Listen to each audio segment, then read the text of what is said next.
think our main change really has been our lives previous to this were very, what's the next? Yeah, what's thing? the next step up in yeah. work?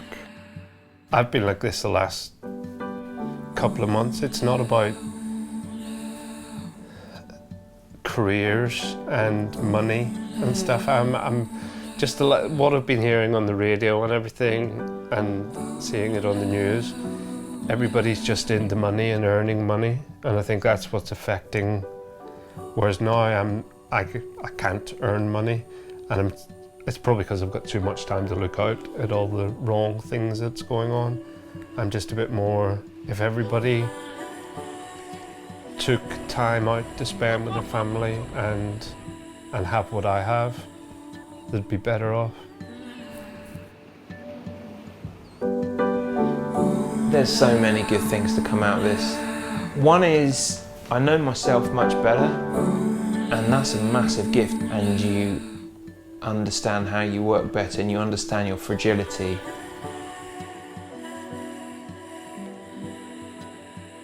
I think it makes you humble. I'm not saying I'm a really humble person, but it forces you to have to deal with how things are and how you are. I think another thing it can do is help you to understand other people's perspectives far more.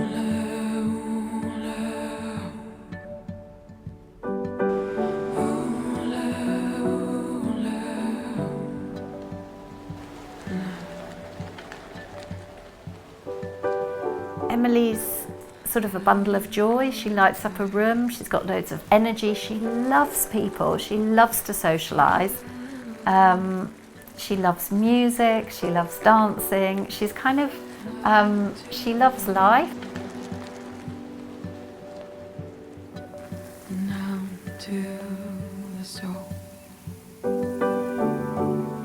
I'm just glad with the support I've had, that my life is as good as it is.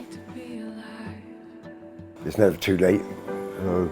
I'm glad that I'm doing it now. But it would have been nice if I did it a few years ago. My life would have been a lot better now.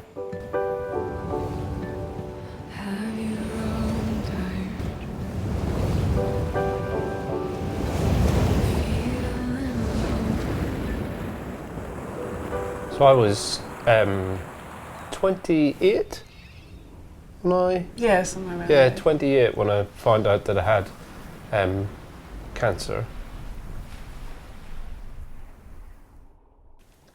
I hate it. I hate the fact that I've got it.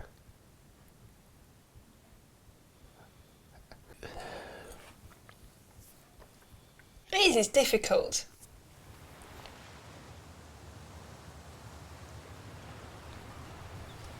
I think looking back, there were a few things. I remember having quite a tough time when I was growing up into my teens because a lot of things hit at the same time. And I think that was the basis for a lot of depression later, unresolved things, cloudy emotions. Like a thought starts, usually a desperate thought in your mind, and then it doesn't have a solution, and it's almost like a kind of thing whirring round, and then it gets faster and faster or whatever, and then you get more and more desperate, so you're like, and then the whole of your mind very quickly becomes, that's the one thing you can think about.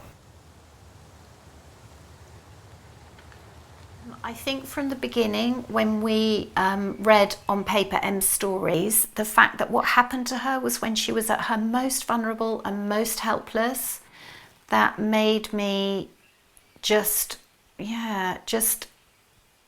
know that somebody had to rescue her, and it had to be somebody very driven, very motivated and very passionate. She was born to a youngish couple, and between 3 and 6 weeks she suffered repeated abuse.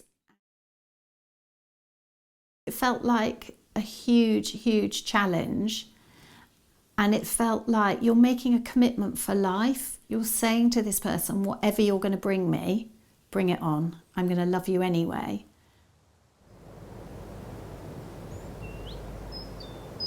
Your body feels more light, and you can feel like a tingling sensation going up and down your body, and you just feel like, oh, you're in the perfect right world, happy, like nothing to worry about. You couldn't be better. Spend all my money on crack, not have any money left, like, got no food or anything like that. But like, when I'm doing it, oh, that don't matter. I'm not worried about that. It brings you up onto a high. When it runs out, you go the only way down, down, and you go down further than what you were before. You're just in a place of despair.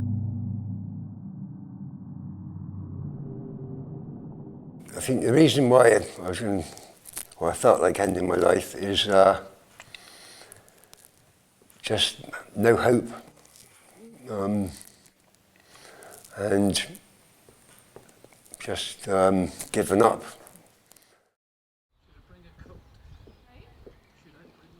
When you're facing mortality, I think it really crystallises what's important in your life.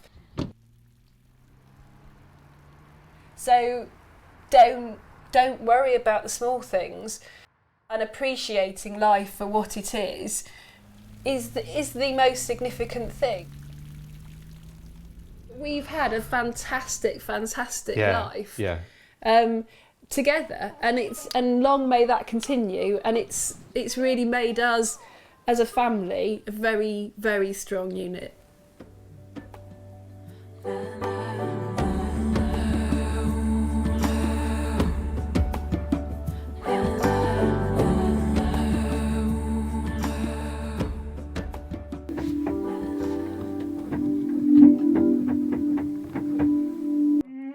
All I want, baby, in life is to feel the sun right across my back. I think with a lot of these issues, it's going over things obsessively or just reflecting a lot on negative things at times.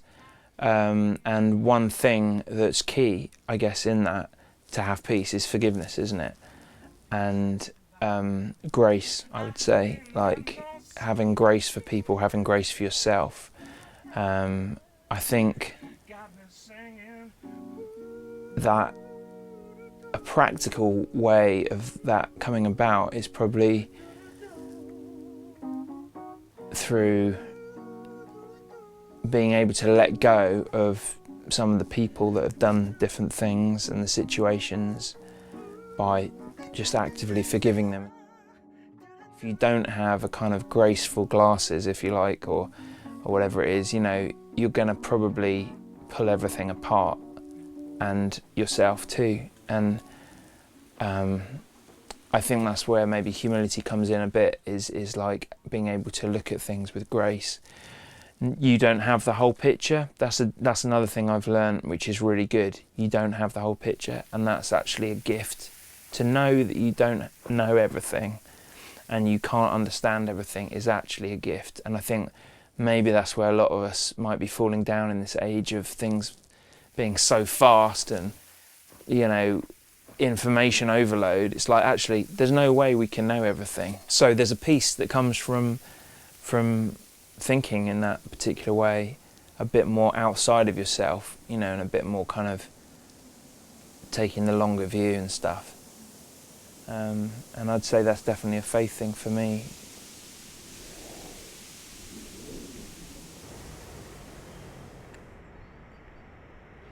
It's handicapped her in so many ways. It's been really, really profound.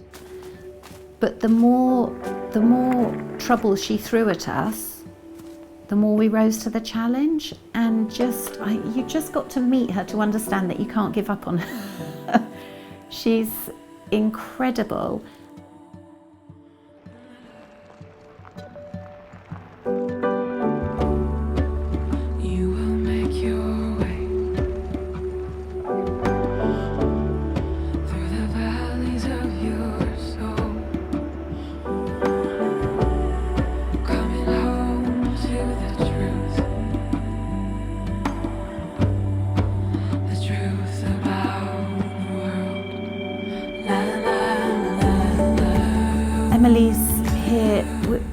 purpose, that we've all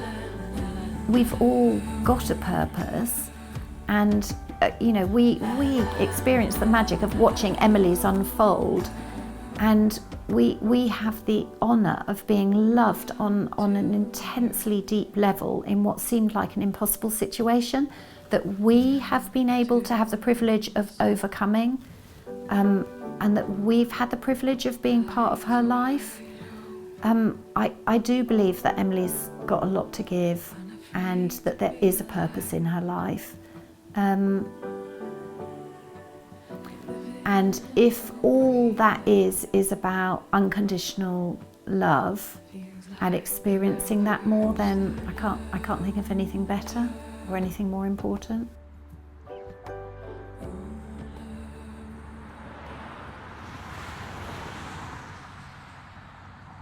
When we're kind of got shame or things that we're ashamed of, it makes us want to hide. And actually, when you come to terms with your story and able to tell it, and actually tell it with your head held high, because actually you're on a recovery journey and you're connecting again with yourself and with others, actually it's a great story and we don't need to hide anymore.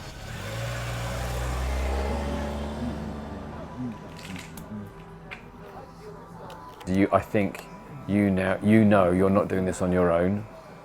Although it is your own, we all have to be responsible for our own lives and our own recovery journeys, but actually you're not on your own in this. And I think that's, for me, the most exciting thing about all our lives, is actually none of us can do it on our own, really. And I think as soon as you get a glimpse that tomorrow could be slightly better, then it draws out, we can see things in people, but actually it's great when people see in themselves, I think I've got something here.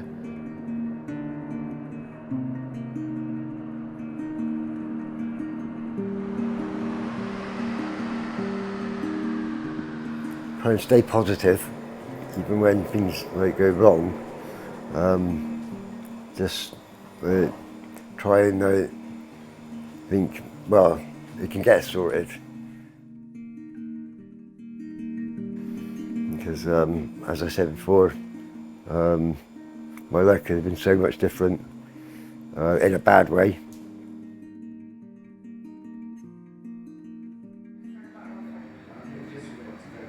And it's just praise God and everybody else who's helped me, and I'd like to thank them. Got emotional now. I've got all emotional now. Yeah. I'd like to thank them.